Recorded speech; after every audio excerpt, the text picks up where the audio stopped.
दिखावा करना बंद करो। तुम्हें लगता है कि तुम अपनी सच्ची फीलिंग्स छिपाकर और एक प्रोफेशनल नकली मुस्कान दिखाकर सबको बेवकूफ बना सकते हो, लेकिन यूनिवर्स की नज़र में तुम अभी लाइव ब्रॉडकास्ट हो रहे हो, बिना किसी धुंधलेपन के। मैं ये तुम्हें डराने के लिए नहीं कह रहा हूँ, नहीं, यह कोई घुमा फिराकर कही गई बात है। ये फिजिक्स पर आधारित सच है।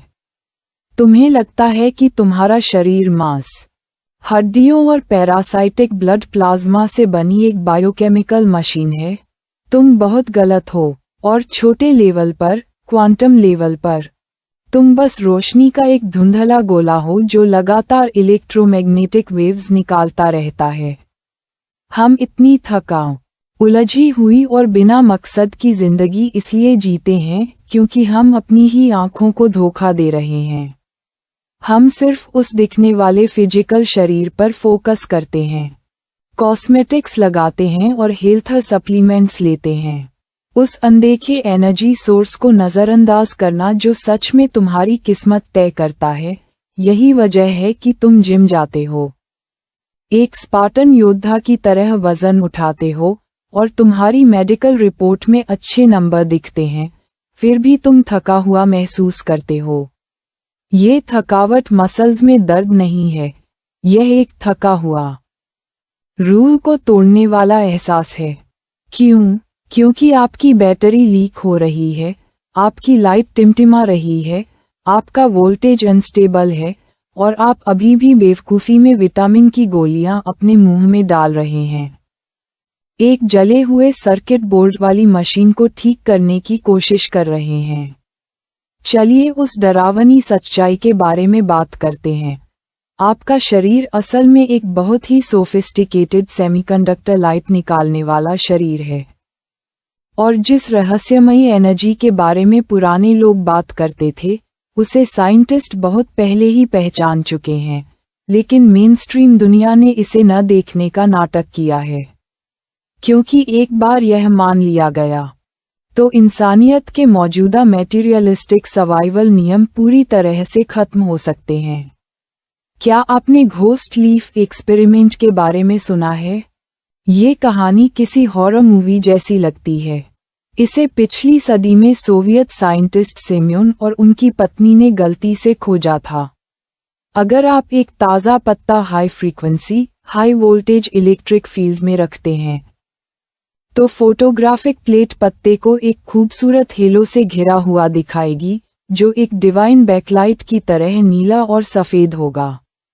लेकिन बस इतना ही नहीं, सबसे डरावनी बात यह है कि रिसर्चर्स ने फिर एक स्कैल्पेल लिया, पत्ते का 1/3 हिस्सा काट दिया, शरीर के उस हिस्से को कूड़ेदान में फेंक दिया, और फिर बचे हुए टुकड़ों को फोटो लेने के लिए वापस इलेक्ट्रिक फील्ड में डाल दिया।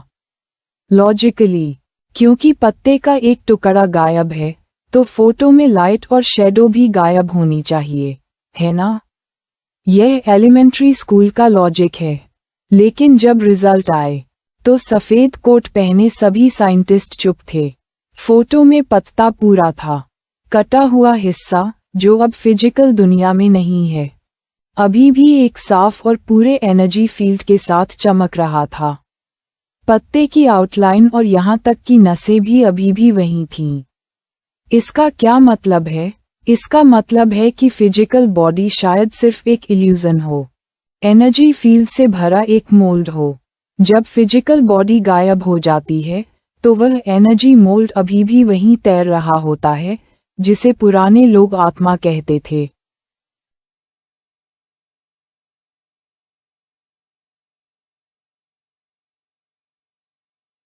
अगर पौधे ऐसे हैं, तो आपका क्या? ये शरीर जिस पर आपको इतना गर्व है, शायद आपकी आत्मा के लिए एक डिस्पोजेबल रेनकोट हो। आप हर रात इस बात की चिंता करते हैं कि इस रेनकोट में छेद है या ये कीचड़ से सना हुआ है। लेकिन आप कभी उस इंसान के बारे में नहीं सोचते जो अंदर नंगा है और ठंडी हवा में कांप रहा है। इसीलिए मैं कहता हूँ, दिखने का तरीका दिल को दिखाता है। ये सिर्फ नैतिक सलाह नहीं है, ये होलोग्राफिक बायोलॉजी का अंदरूनी लॉजिक है। आपका चेहरा आपके एनर्जी फील्ड का एक डिस्प्ले है। वह जर्मन बायोफिजिसिस्ट फ्रिट्ज बोगल। वह आदमी बहुत बेरहम था। उसने खोजा कि जीवित जीवों में डीएनए सिर्फ जेनेटिक कोड का गोदाम नहीं है। यह असल में एक फोटोन स्टोरेज डिवाइस है। हमारे शरीर का हर सेल हर पल बायोफोटोन नाम की एक बहुत कमजोर अल्ट्रावायलेट लाइट निकालता है। ये लाइट कितनी कमजोर है? लगभग कई किलोमीटर दूर एक मोमबत्ती के बराबर। हालांकि कमजोर, ये बहुत व्यवस्थित है, एक लेजर की तरह बहुत कोहेरेंट है। लेकिन ये सिर्फ एक स्वस्थ व्यक्ति की स्थिति है। पॉपर ने पाया कि जब कोई इंसान परेशान, गुस्से में या बीमार होता है तो उसके शरीर से निकलने वाली रोशनी बदल जाती है। शुरू में जो ठीक ठाक बीम थी वह लेजर की तरह एक अस्त व्यस्त टॉर्च की बीम बन जाती है, या जलने वाले फिलामेंट की तरह धुंधली और धुंधली भी हो जाती है। इससे एक पुराना रहस्य समझ में आता है जिसने बहुत से लोगों को हैरान किया है। कुछ लोग आपको पहली नज़र में क्यों परेशान करते हैं? उन्होंने आपके साथ कुछ नहीं किया होता और वे खास तौर पर बुरे भी नहीं होते, लेकिन सिर्फ उनकी मौजूदगी से ही आपको दबा हुआ, घुटन महसूस होती है और आप भाग जाना चाहते हैं। आपको लगता था कि यह भेदभाव है, लेकिन अब रहस्य सुलझ गया है। ऐसा इसलिए है क्योंकि उनके बायोफोटोन अस्त व्यस्त होते हैं, उनका एनर्जी फील्ड शोर से भरा होता है और वे चुपचाप आसपास की चीजों में एक इमोशनल रेडिएशन फैला रहे होते हैं। दूसरी ओर, कुछ लोगों को कुछ करने की जरूरत नहीं होती, बस वहां बैठकर आप खास तौर पर शांत महसूस करते हैं, जैसे सर्दियों की धूप में आराम कर रहे हों, क्योंकि उनकी रोशनी बहुत व्यवस्थित होती है। यह व्यवस्थित फ्रीक्वेंसी आपके शरीर में अस्त व्यस्त एनर्जी फील्ड को भी एक सीध में कर सकती है। क्या यह महान आशीर्वाद नहीं है? इसमें कोई रहस्यमयी शक्ति शामिल नहीं है, ये बस हाई फ्रीक्वेंसी वाइब्रेशन और लो फ्रीक्वेंसी वाइब्रेशन का फिजिकल रेजोनेंस है।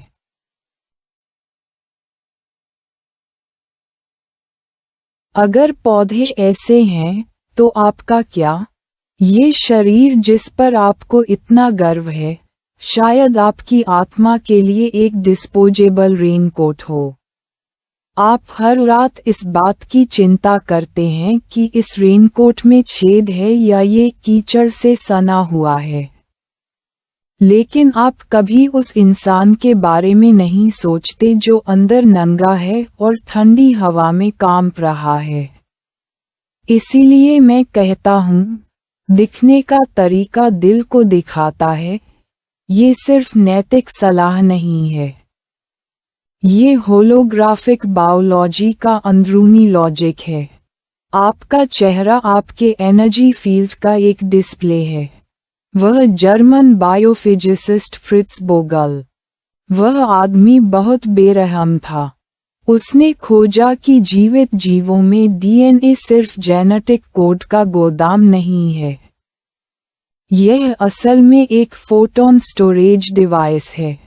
हमारे शरीर का हर सेल हर पल बायोफोटोन नाम की एक बहुत कमजोर अल्ट्रावायलेट लाइट निकालता है। ये लाइट कितनी कमजोर है?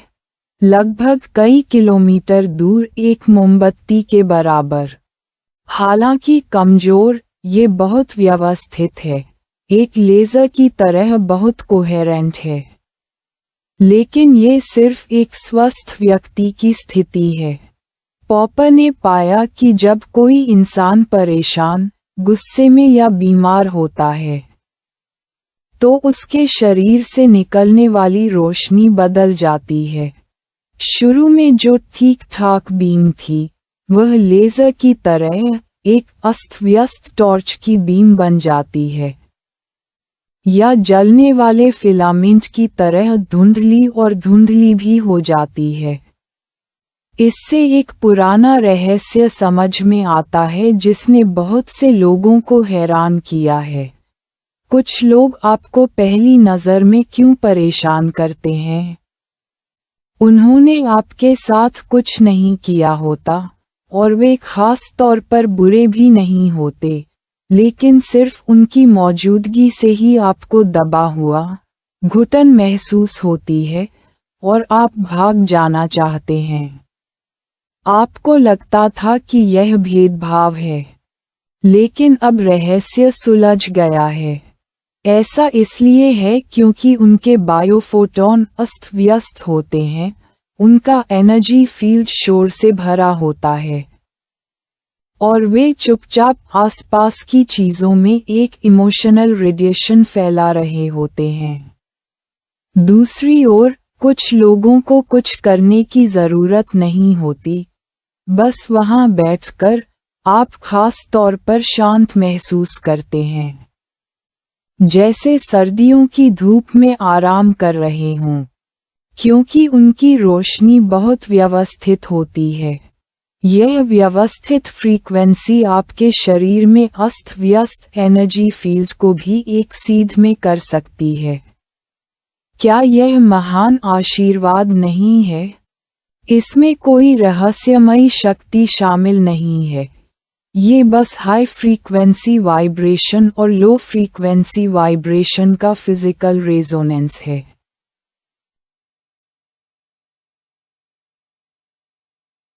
इसलिए हमें दुनिया को देखने का अपना नजरिया बदलने की जरूरत है। आप अपना दिन हिसाब किताब में बिताते हैं, अपनी सेविंग्स का हिसाब किताब, अपने रिश्तों का हिसाब किताब। ये हिसाब किताब कि किसने आपके साथ गलत किया है, किसका आप पर एहसान है। आपको लगता है कि आप सोफिस्टिकेटेड लॉजिकल सोच में लगे हुए हैं, लेकिन एनर्जी लेवल पर आप शॉर्ट सर्किट बना रहे हैं। हर तेज इमोशनल उतार चढ़ाव, दूसरों के प्रति जलन और नाराजगी का हर मामला एक एनर्जी शॉर्ट सर्किट एक्सप्लोजन है। अपने शरीर को एक सोफिस्टिकेटेड सर्किट बोर्ड की तरह और अपने हर विचार को एक इलेक्ट्रिक कर्ट की तरह सोचिए। अगर आप लगातार सोच रहे हैं, मुझे उस बेवकूफ बॉस से नफरत है, मैं इतना अनलकी क्यों हूँ, या उस इंसान के पास मुझसे बेहतर क्यों है, तो ये विचार कर्ट में अल्ट्रा हाई वोल्टेज स्पाइक्स की तरह हैं। आपके शरीर में उन नाजुक सेमीकंडक्टर कंपोनेंट्स पर बार बार असर से कैपेसिटर फट जाते हैं और रेसिस्टर जल जाते हैं। फिजिकली, यह नोड्यूल्स, हाइपरप्लासिया और उन अजीब, बिना वजह की बीमारियों के रूप में दिखता है जो बहुत ज्यादा दर्द देती हैं। पारंपरिक चीनी दवा में इसे ची स्टैग्नेशन एंड ब्लड स्टेसिस कहा जाता है, जिसका आज के ज़माने में मतलब है कि आपकी रोशनी का रास्ता ब्लॉक हो गया है। फोटॉन अटक जाते हैं, गुजर नहीं पाते और एनर्जी जमा हो जाती है, रुके हुए पानी में बदल जाती है जो आखिर में सड़ जाता है और गंदा हो जाता है। इस दुनिया में हमारा सबसे बड़ा भ्रम ये है कि हम आज़ाद हैं। आपको लगता है कि आप अपनी स्किन में बंद हैं, बाहरी दुनिया और आप खुद अंदर हैं। इस बाइनरी सोच ने हमें बहुत नुकसान पहुंचाया है। क्वांटम मैकेनिक्स हमें बताता है कि देखने वाला और देखा जाने वाला उलझे हुए हैं। आपके द्वारा छोड़ी गई रोशनी की हर किरण आखिर में बूमरैंग की तरह आपके चेहरे पर वापस आएगी। ये कारण और प्रभाव की पुरानी कहावत जैसा लगता है, लेकिन क्या हम इस कॉन्सेप्ट को कमजोर कर सकते हैं? इसे ऐसे न सोचें कि कोई बूढ़ा आदमी बादल पर बैठा है, आपकी गलतियों का रिकॉर्ड रख रहा है और फिर आपके लिए चीजें मुश्किल बना रहा है। नहीं, यह न्यूटन के तीसरे नियम का एक बेहतर वर्जन है। आप यूनिवर्स में कमी की एक फ्रीक्वेंसी भेज रहे हैं। उदाहरण के लिए, अगर आप लगातार गरीब होने की शिकायत करते हैं और पैसे न होने की चिंता करते हैं, तो आपका शरीर एक बायोफोटॉन सिग्नल भेज रहा है, मैं गरीब हूँ।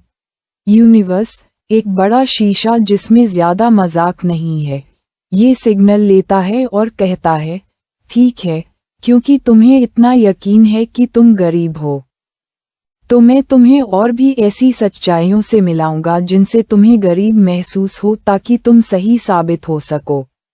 इसीलिए बहुत से लोग जितनी ज्यादा कोशिश करते हैं उतने ही बदकिस्मत होते जाते हैं, और जितना ज्यादा संघर्ष करते हैं उतने ही मुश्किलों में फंसते जाते हैं, क्योंकि उनका दिल बेचैन होता है, उनकी रोशनी अस्त व्यस्त होती है।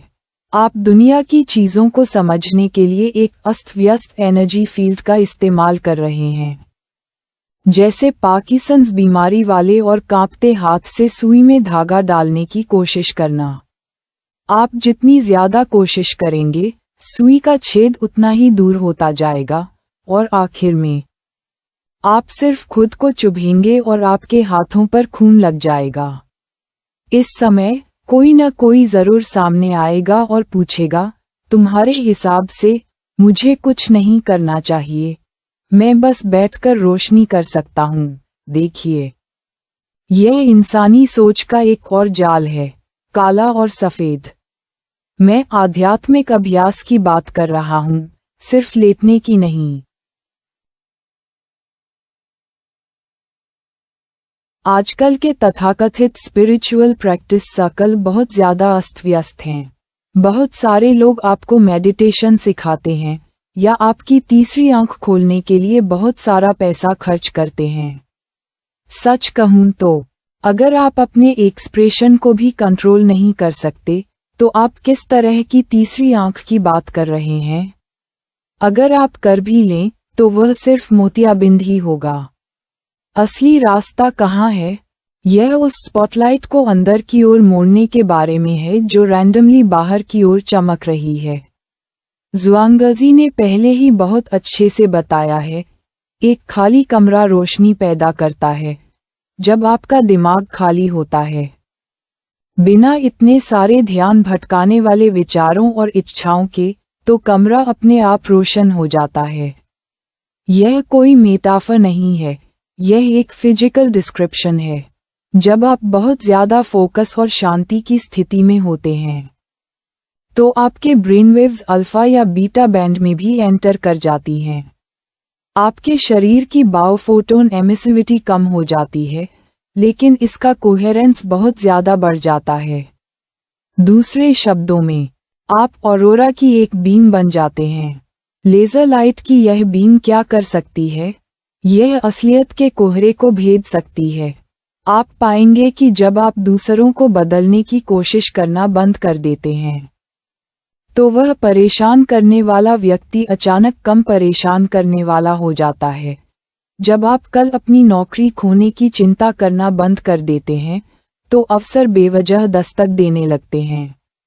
ये तत्वमीमांसा नहीं है, यह आपके ऊर्जा क्षेत्र का मजबूत होना, आपकी गुरुत्वाकर्षण तरंगों का मजबूत होना और आपके आसपास की वास्तविकता को विकृत करना शुरू करना है।